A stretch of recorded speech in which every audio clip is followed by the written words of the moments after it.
देखो यार, अगर तुम लोग टीएनए रेसलिंग के फैन हो तो ये वीडियो तुम्हारे लिए होने वाली है, क्योंकि गाइस टीएनए रेसलिंग की पेरेंट कंपनी एंथम स्पोर्ट के द्वारा टीएनए के प्रेसिडेंट स्कॉट डुमरे को फायर कर दिया गया है। एईडब्ल्यू में मर्सिडीज के डेब्यू कंफर्म होने के बाद मर्सिडीज के सैलरी को लेकर बड़ी अपडेट आ रही है। एईडब्ल्यू में possible women tag team championship को लेकर सरिया ने काफी बड़ा खुलासा कर दिया है। स्वर्व शिकलन के डब्ल्यूडब्ल्यूई पर वापस जाने को लेकर स्वर्व की तरफ से काफी बड़ी अपडेट आ चुकी है। डब्ल्यूडब्ल्यूई और टीएनए के पार्टनरशिप के अंदर अब यहाँ पर बहुत ही बड़ा चेंज होने वाला है। तो गाइस चलिए बिना किसी देरी के शुरू करते हैं इस वीडियो को। और गाइस सबसे पहले बात करेंगे टीएनए रेसलिंग की। well, अगर आप लोग टोटल नॉन स्टॉप एक्शन को फॉलो करते हो तो आप लोग को ये बात बढ़िया से मालूम होगा कि टीएनए रेसलिंग के प्रेसिडेंट और कोई नहीं बल्कि स्कॉट डुमरे थे। और गाइस यहाँ पर 2016 में एंथम स्पोर्ट के टीएनए को बाई करने के बाद से ही स्कॉट डुमरे ने करीबन 4 सालों तक टीएनए रेसलिंग के अंदर वाइस प्रेसिडेंट के तौर पर काम किया। तो गाइस वहीं पिछले 3-4 साल से टीएनए रेसलिंग के अंदर स्कॉट डुमरे प्रेसिडेंट के तौर पर काम कर रहे थे। और गाइस टीएनए रेसलिंग में जितने भी रेसलर काम करते गए वो सभी यहाँ पर स्कॉट डुमरे को काफी ज्यादा पसंद करते थे। और स्कॉट डुमरे one of the main reason थे जिसकी वजह से टीएनए रेसलिंग को वापस लाया गया था। बट गाइस आज यहाँ पर एंथम स्पोर्ट के द्वारा टीएनए रेसलिंग से स्कॉट डुमरे को फायर कर दिया गया है।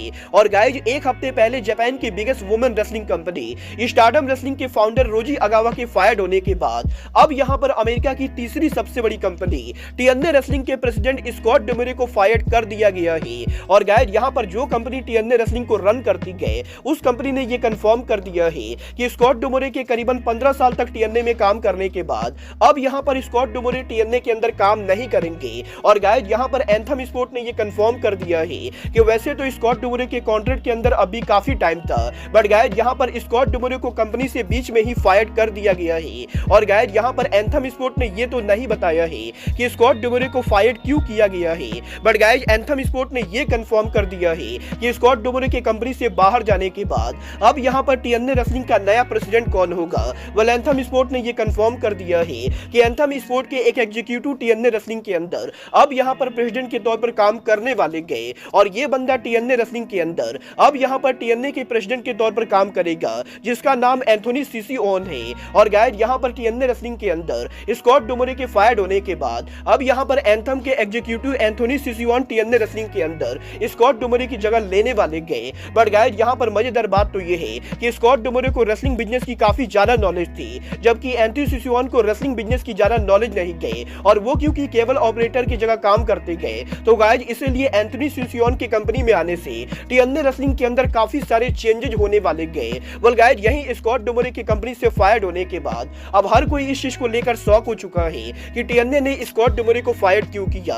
वेल गाइस यहाँ पर टीएनए रेसलिंग के लॉकर रूम के अंदर जैसे ही यहाँ पर एंथम स्पोर्ट ने रेसलर्स को ये बताया कि टीएनए से स्कॉट डुमरे को फायर कर दिया गया है, टीएनए रेसलिंग का एक रेसलर कंपनी से काफी नाराज हो चुका है। और गाइस यहाँ पर सोशल मीडिया के ऊपर लगभग टीएनए के हर रेसलर ने स्कॉट डुमरे के साथ अपने पिक्चर को पोस्ट किया है। और गाइस यहाँ पर बैक स्टेज से ये रिपोर्ट आ रही है कि टीएनए रेसलिंग में बैक स्टेज के ऊपर इस समय कंपनी से कोई भी रेसलर बिल्कुल भी खुश नहीं गए, क्योंकि गाइस स्कॉट डुमरे वो बंदा था जो यहाँ पर टीएनए रेसलिंग के अंदर हर किसी को पसंद आता था। और गाइस क्योंकि स्कॉट डुमरे की वजह से ही टीएनए रेसलिंग वापस आई थी तो गाइस इसीलिए स्कॉट डुमरे के फायर होने के बाद अब यहाँ पर कंपनी में रेसलर काफी नाराज चल रहे गए। और गाइस नौबत तो यहाँ तक आ चुकी है कि काफी सारे रेसलर स्कॉट डुमरे के बाहर जाने की वजह से टीएनए रेसलिंग को लीव करने को लेकर भी बातें कर रहे गए, क्योंकि गाइस यहाँ पर रेसलर्स का ये मानना है कि स्कॉट डुमरे जिस तरह से रेसलर के साथ मिलकर काम करते थे टीएनए के न्यू प्रेसिडेंट एंथोनी सिसिओन ऐसा काम नहीं कर पाएंगे। वेल गाइस मैं यहाँ पर टीएनए के रेसलर्स के गुस्से को पूरी तरह से सपोर्ट करता हूँ। बट गाइस मजेदार बात तो ये है कि अब यहाँ पर स्कॉट डुमरे के कंपनी से फायर होने के बाद डब्ल्यूडब्ल्यूई और टीएनए की पार्टनरशिप में मेजर चेंजेस आने वाले गए। वेल गाइस यहाँ पर पीडब्ल्यूआई इनसाइडर ने इस चीज को कंफर्म कर दिया है कि डब्ल्यूडब्ल्यूई के इस साल के रॉयल रंबल पेपर-व्यू के ऊपर टीएनए रेसलिंग की नॉकआउट चैंपियन के अपीयर होने के अंदर स्कॉट डुमरे का बहुत ही बड़ा हाथ था। और गाइस यहाँ पर स्कॉट डुमरे ये प्लान कर रहे थे कि वो यहाँ पर डब्ल्यूडब्ल्यूई और एईडब्ल्यू के अंदर पॉसिबल पार्टनरशिप कराएंगे। और गाइस यहाँ पर इस पार्टनरशिप के अंदर डब्ल्यूडब्ल्यूई और टीएनए यहाँ पर टैलेंट फ्यूचर में एक्सचेंज करेगी। बट गाइस अब जबकि स्कॉट डुमरे फायर हो चुके गए तो गाइस यहाँ पर टीएनए रेसलिंग के अंदर अब यहाँ पर डब्ल्यूडब्ल्यूई और टीएनए के पार्टनरशिप में भी चेंजेस आने वाले गए। और गाइस देखना बहुत ही दिलचस्प होने वाला है कि स्कॉट डुमरे की कंपनी से बाहर जाने के बाद टीएनए रेसलिंग अब यहाँ पर कैसा काम करती है।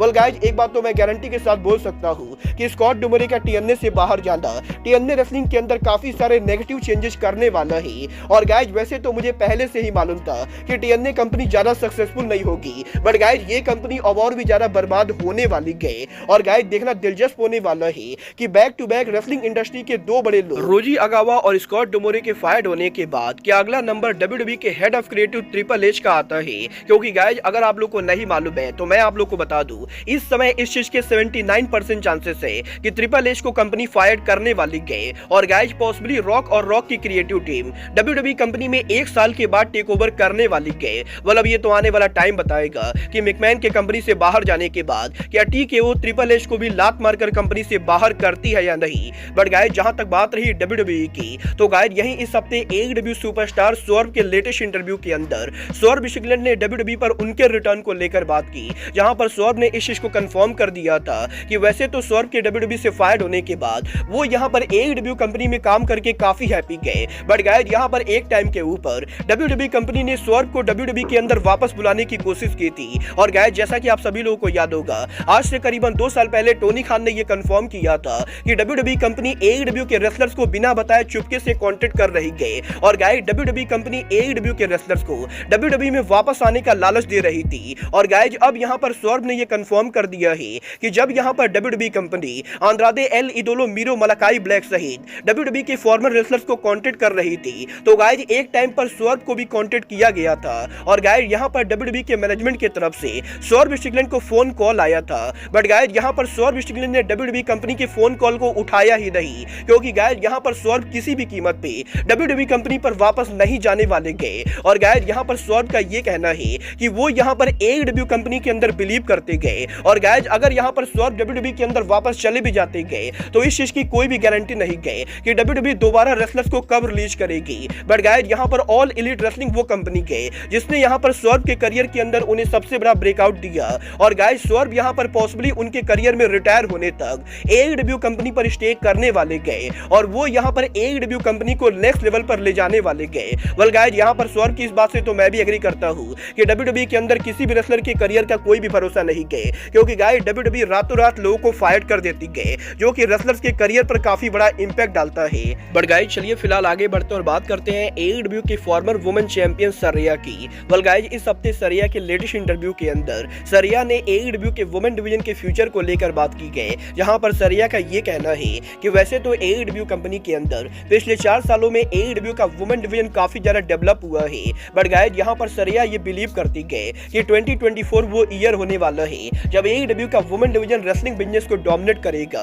और गाइज यहां पर एडब्ल्यू के अंदर सरिया, ब्रिट बेकर, जेमी हैदर, थंडर रोजा, क्रिस स्टैटलैंडर और जूलिया हर्ट सहित काफी सारे बड़े सुपरस्टार्स के होने के बाद अब यहां पर सरिया एडब्ल्यू के वुमेन डिवीजन के तीसरा टाइटल चाहती गए। और एडब्ल्यू के वुमेन चैंपियनशिप टीबीएस चैंपियनशिप के बाद अब यहां पर सरिया एडब्ल्यू के वुमेन डिवीजन के अंदर टैग टीम चैंपियनशिप को देखना चाहती गए। और गाइज यहां पर सरिया ये होप करती गए कि एडब्ल्यू कंपनी जल्द से जल्द वुमेन डिवीजन के अंदर एडब्ल्यू का वुमेन टैग टीम चैंपियनशिप लाए। वेल आप लोग एडब्ल्यू के वुमेन डिवीजन का टैग टीम चैंपियनशिप देखना चाहते हो या नहीं, आप लोग मुझे कमेंट करके बताएंगे। बट गाइज चलिए फिलहाल आगे बढ़ते और बात करते हैं एडब्ल्यू में मोन के डेब्यू करने की। वेल गाइज आज यहां पर डायनामाइट पर टीडी गार्डन में एडब्ल्यू के शो के अनाउंस होने के बाद अब ये चीज तो बिल्कुल ही क्लियर हो चुका है कि 13 मार्च वो डेट होने वाला है जब यहां पर मोन एडब्ल्यू कंपनी पर डेब्यू करेंगी। बट गाइज यहां पर आपको ये जानकर शौक होने वाला है कि मोन के एडब्ल्यू में डेब्यू करने से पहले ही टोनी खान मोन को सैलरी पे कर रहे गए। वेल गाइज फाइटफुल सेलेक्ट ने इस चीज को कंफर्म कर दिया है कि एडब्ल्यू कंपनी ने मोन को आज से करीबन 3 हफ्ते पहले ही साइन कर लिया था। और गाइज यहां पर डब्ल्यूडब्ल्यूई के रॉयल रंबल के काफी पहले डब्ल्यूडब्ल्यूई के बाहर एडब्ल्यू कंपनी ने मोन को यहां पर कंपनी के अंदर साइन कर लिया था। और यहां पर जनवरी में एडब्ल्यू कंपनी के मोन को साइन करने के बाद टोनी खान जनवरी से ही मर्सिडीज मोन को सैलरी दे रहे गए। और गाइज क्योंकि आज यहां पर सोशल मीडिया के ऊपर मर्सिडीज मोन ने नए घर खरीदने को लेकर बात भी की गई, तो गाइज काफी सारे लोगों का ये मानना है कि पॉसिबली टोनी खान के मर्सिडीज को मोटे पैसे देने के बाद मोन ने यहां पर नया घर खरीदा है। और गाइज यहां पर फाइफुल का ये कहना है कि एडब्ल्यू कंपनी यहां पर जनवरी महीने से ही मर्सिडीज मोन को सैलरी दे रही गई। और गाइज 13 मार्च को मोन के डेब्यू करने के बाद वो यहां पर रेगुलरली एडब्ल्यू के ऑन स्क्रीन पर काम करने वाली गए। वेल गाइज देखना बहुत ही दिलचस्प होने वाला है कि टोनी खान के मर्सिडीज मोन को डेब्यू कराने के बाद आखिर यहां पर एडब्ल्यू कंपनी मोन को कैसे बुक करती गए, क्योंकि गाइज एक बात में तो कोई भी शक नहीं गए। मोन यहाँ पर AEW कंपनी हिस्ट्री की पॉसिबली हाईएस्ट पेड रेसलर होने वाली गए। और गाइस यहाँ पर AEW कंपनी में इतने पैसे देने के बाद अगर यहाँ पर टोनी खान मोन को सही से बुक नहीं करते गए तो ये यहाँ पर AEW को काफी महंगा पड़ने वाला है। वेल गाइस फिलहाल के लिए आज के इस वीडियो में बस इतना ही। मैं मिलता हूँ आपसे अपने अगले वीडियो में। बट गाइस तब तक के लिए goodbye, good night and bang.